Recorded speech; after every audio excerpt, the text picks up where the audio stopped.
Welcome back. Ethnic minority groups in Scotland are being urged to sign up to the organ donor register, as it's revealed that kidney failure is 5 times more common among Black and Asian communities. But while over 2 million Scots are on the register, just 0.1% are those from ethnic minorities. Well, ahead of World Kidney Day tomorrow, our reporter Mirelle Wilson has been talking to one woman about how a kidney transplant has changed her life.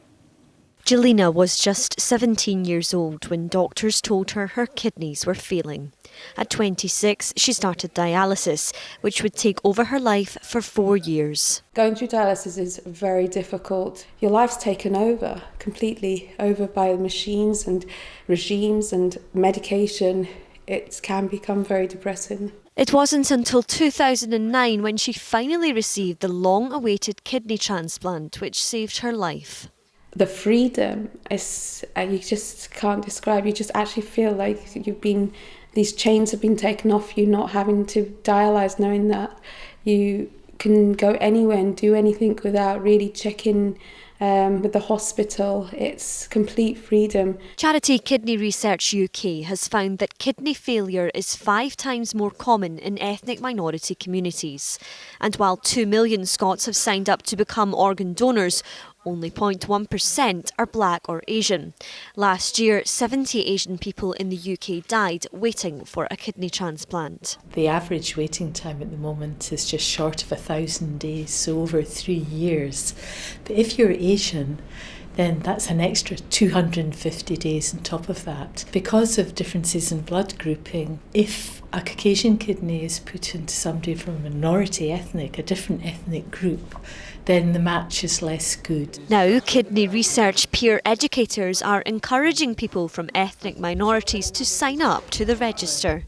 At the Sikh Gurdwara in Glasgow, one volunteer is spreading the message. I'm encouraging people to involve and helping others, because in our communities, especially in our communities, shortages of organ donors. It also helps people within a religious group talk among this subject. For Jelena, her future is a lot brighter. She's now pregnant with her first child. I feel blessed having a kidney, and I'm very grateful to that family that made that choice and decision, because that choice and decision has given me a life. And to this day, I wish to say to the family that what they've done is the best thing ever. It's amazing. Mirelle Wilson, STV News. Well, joining me now is Neerja Jain from Kidney Research UK. That's a nice positive ending there to Mirelle's report, but it's not the same for everyone. Can you explain to us, this seems like a lot, 5 times more likely. Why is that figure? Well, there's lots of reasons, but two of the main causes of kidney failure are high blood pressure and diabetes. And we know that these conditions are much more prevalent in, for example, the Black and Asian communities. And this is largely attributed to lifestyle and hereditary factors. And without getting too much into the science, we heard briefly explained there why a Caucasian kidney couldn't go into someone from these communities. Does that make things extremely difficult? Well, actually, what I should explain is that it's better to have a match from someone of the same ethnic group. It's not impossible, but it just means that if there's more Caucasian kidneys, for example, and more Asian patients, they will have to wait longer for the right match to come along. They might be waiting forever, and they may even die waiting for one. What is being done then to try and encourage people from these ethnic groups to actually donate their organs? Yeah, well, we know about the awful issues and barriers that there are, but we're delighted that as Kidney Research UK, the largest funder of research in the UK, we're now working with the Scottish Government, who have funded a project. We're delighted that we're working with them and have their support in actually supporting volunteers, like you saw Judy on the film there, who are going out to their communities. We have some 11 volunteers who've been working tirelessly for 18 months, and actually they've increased the numbers of people on that donor register by over 370. And if you think that each person who donates can save the lives of up to 7 people, then that's quite extraordinary. So they're out there as volunteers, wherever the community is, breaking down barriers and misconceptions and raising raising awareness. I was going to ask you, what do you think are these barriers then? Why do you think people are reluctant to come forward? A lot of it is education, and that's not just with minority ethnic groups, that's with anybody really, raising awareness of the absolutely critical need for more organ donors and how people are dying. Every day, today in fact, 3 people will die waiting for an organ transplant. So many people don't realise that, and many people don't realise that after their death, just by simply discussing their wishes with their loved ones and signing up onto the organ donor register, they can actually make a huge difference to not just patients but their families too. Some of the barriers are religious. Some people, especially in the Asian communities, think that their religion prohibits organ donation, but we've had extensive discussions with the powers that be, and most religions do encourage organ donation. So once these barriers are broken down, then obviously that takes us to a better situation. But taking it right back then, kidney disease in general, can you help us spot some of the signs and symptoms that someone might need some help?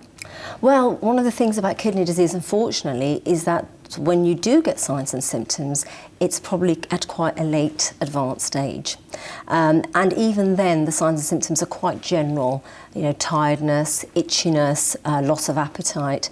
So really, we would say that anyone who's got a family history of kidney disease or has conditions such as diabetes or high blood pressure, they actually should be monitored by their family doctor, by their GP, really from the word go, so that their kidney function can be monitored and that they don't end up with kidney failure. And you mentioned lifestyle factors as well. Is that something that's within people's...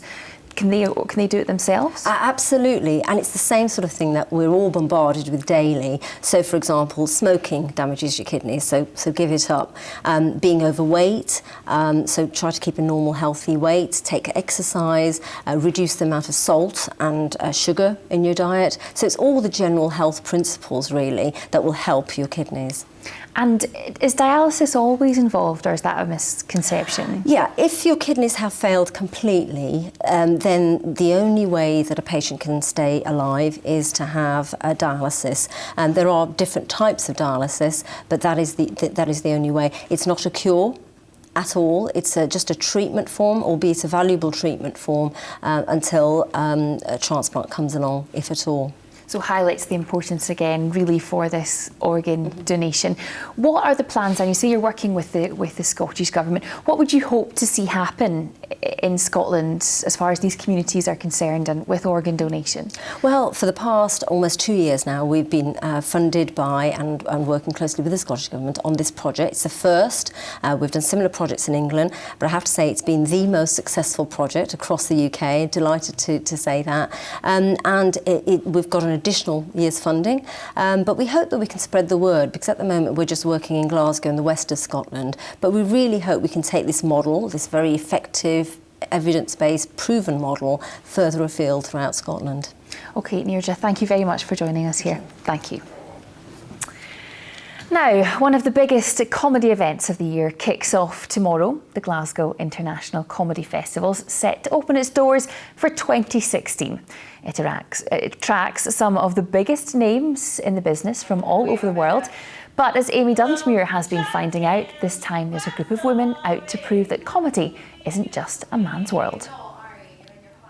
We talk a lot and not, and that's really enjoyable, and it makes for a really creative working environment. Now remember, you can get in touch with us if there's a story you think we should know about or an issue you want us to highlight. You can contact any of our reporters by email, through Facebook or through Twitter, and you can see the latest on the new STV News app. And that's all from us for the moment, from all of us here in the STV News team. Enjoy what's left of your evening. Goodbye for now.